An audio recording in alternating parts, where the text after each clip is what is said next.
चलो अब chapter number 2 में हम लोग मैथ का फलन के बारे में अध्ययन करेंगे। ठीक है ना। देखना पहले फलन की परिभाषा क्या है।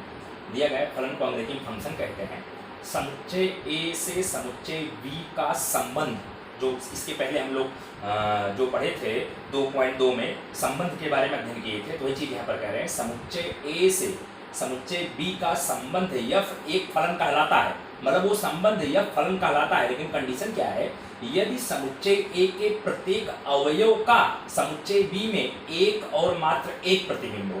कहने का मतलब ये हुआ समुच्चय ए का जो प्रत्येक घटक है वो समुच्चय बी के किसी एक ही घटक के साथ जुड़ा हो। जैसे समुच्चय ए का कोई घटक समुच्चय बी के किसी दो घटकों के साथ अलग अलग जुड़ जाएगा तब फलन नहीं कहलाएगा। मतलब समुच्चय ए के प्रत्येक अवयव का समुच्चय बी में केवल एक प्रतिबिंब हो तब उसको फलन कहा जाता है। अब देखना, यदि यफ ए से बी में एक फलन है तथा ए कोमा बी अगर यफ में बिलोंग करता है, इसका मतलब कि यफ ऑफ ए बराबर बी, मतलब कि जो ए पर मतलब जो ए अपने मान लेंगे उस पर फलन का मान कितना आता है, बी आता है, वो चीज कहा जाता है। मतलब आगे वाला जैसे अपने कहते हैं ना कि यहाँ यफ में यक्स के स्थान पर ए रखो तो आंसर बी आएगा, ये कहने का मतलब है। कहने का मतलब क्या हुआ कि आगे वाला एफ ऑफ ए बराबर पीछे वाला उसका मान होता है बी, जहां बी को यफ के अंतर्गत ए का प्रतिबिंब कहते हैं। मतलब ए का प्रतिबिंब बी है और ए को जो आगे वाला ए है उसको बी का पूर्व प्रतिबिंब कहा जाता है। मतलब यफ ऑफ ए बराबर बी में आप कहेंगे ए का प्रतिबिंब बी है, मतलब कि ए पर फलन यफ का मान बी है, उसी को कहा जाएगा ए का प्रतिबिंब बी है, और जो ए है वो बी का पूर्व प्रतिबिंब है। ये चीज आप ध्यान रखना। अच्छा, ए से बी के फलन को इस तरह से दर्शाते हैं, F such that A arrow का निशान बी द्वारा दर्शाया जाता है। ठीक है। अब उदाहरण नंबर 11 है। उदाहरण नंबर 11 में 3 क्वेश्चन है, संबंध 3 दिए गए हैं। हमको पहचान करना है कि दिए गए संबंध फलन है कि नहीं है। तो देखना, ये संबंध जो दिया है यहाँ 2,1, 3,1, 4,1। ठीक है। तो यहाँ पर ऐसे दो गोला बना दिया, ए और बी नाम लिख दिया। अब आगे वाला जो मान है वो ए में दर्शाएंगे, पीछे वाला मान बी में। तो आगे वाले में देखना 2, 3, 4 तीन प्रकार के मान है। यहाँ गोले में देखना 2, 3 और 4 ले लिया, और पीछे वाले में 1, 1, 2 मतलब दो प्रकार के मान है, 1 और 2 ले लिया।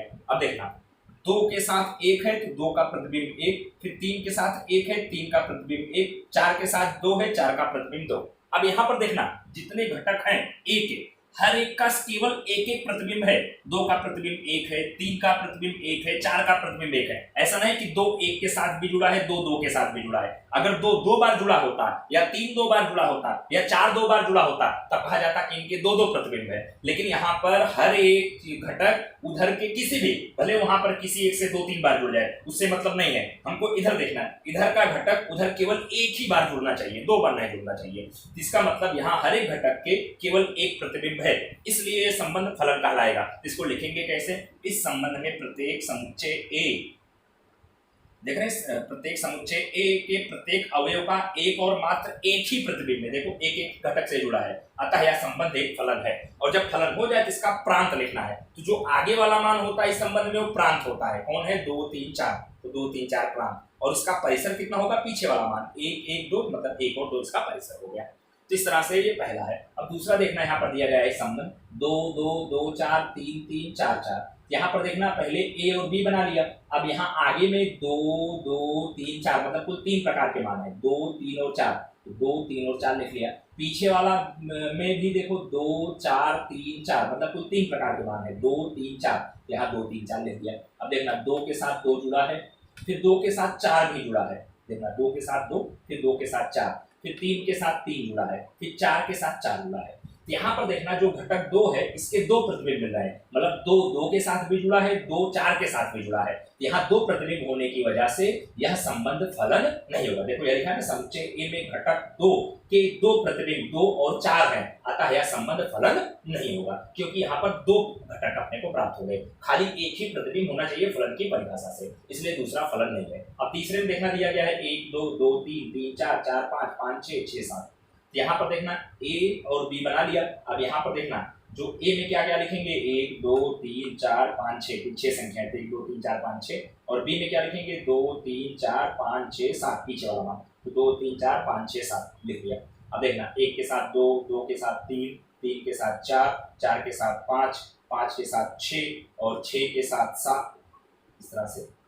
तो यहाँ पर देख रहे हैं, यहाँ हर एक घटक का केवल एक ही प्रतिबिंब है। ऐसे दो लाइन, दो एरो नहीं आ रहा है, दो प्रतिबिंब नहीं मिल रहा है। इस संबंध में समुच्चय ए के प्रत्येक घटक का एक और मात्र एक प्रतिबिंब है, अतः यह संबंध आपका क्या होगा, फलन होगा। तो आगे वाला मान प्रांत होगा 1 2 3 4 5 6, पीछे वाला मान परिसर होगा 2 3 4 5 6। ठीक है। अब प्रश्नावली जो 2.3 है, प्रश्न नंबर पहला इसी उदाहरण नंबर 11 जैसा है। यहाँ पर 1 2 3 सवाल दिए गए, संबंध दिए गए हैं, अब आपको बताना है फलन है कि नहीं। जैसे यहाँ पर पहले में आपका है 2 2 1 5 1 8 1 11 1 14 1 17 1। ठीक है। इसका मतलब आगे ए बनाना है, पीछे बी बनाना है। तो ए में कौन कौन मान लेना है, 2 5 8 11 14 और 17, और बी में केवल 1 लेना है। तो 2 के साथ 5, 2 के साथ 1, 5 के साथ 1, इस तरह से जोड़ेंगे। यहाँ देखेंगे हर एक घटक का केवल एक ही प्रतिबिंब मिल रहा है, भले उधर सब एक से जोड़ रहे हैं, इसलिए ये फलन होगा। अब इस तरह से ये वाला देखेंगे 2 1 4 2 6 3 8 4 10 5 12 6 और 14 7, इनको आप जोड़ के चेक करेंगे तो यहाँ पर भी हर एक घटक के केवल एक ही प्रतिबिंब प्राप्त होंगे, तो ये फलन है। तो फलन अगर है तो प्रांत और परिसर आपको लिखना है, लेकिन ये देखना तीसरा फलन नहीं है। 1 के साथ 3 भी है, 1 के साथ 5 भी है, लेकिन आपको ऐसे गोला बना के सॉल्व करना है। तो 1 के 2 प्रतिबिंब मिल रहे हैं, 1 के साथ 3 भी है, 1 के साथ 5 भी है, इसका मतलब तीसरा वाला आपका फलन नहीं होगा। जिनमें जो फलन होगा उनका प्रांत और परिसर भी आपको लिखना रहेगा, जिसको आप लोग खूब अच्छे से तैयार कर लेना। ओके।